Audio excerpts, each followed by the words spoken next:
Après la Seconde Guerre mondiale, la priorité du gouvernement français, c'est de récupérer son indépendance alimentaire pour plus dépendre de l'aide américaine.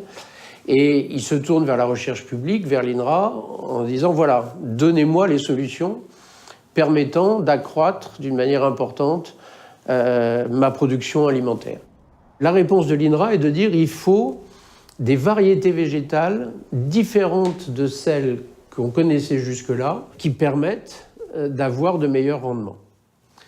Et pour avoir de meilleurs rendements, une des solutions, c'est d'avoir des plantes qui soient plus homogènes.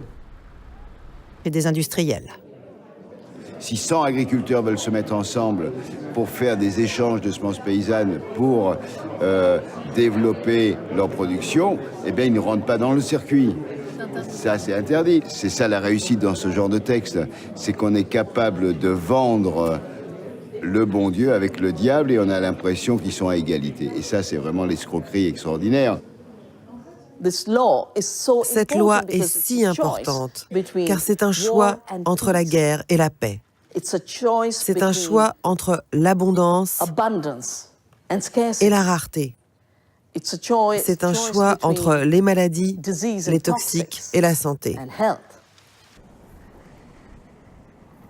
Alors essayons d'imaginer. Que se passera-t-il si une catastrophe écologique arrive dans 200 ans? Dans 200 ans, est-ce qu'on pourra ressemer ces graines?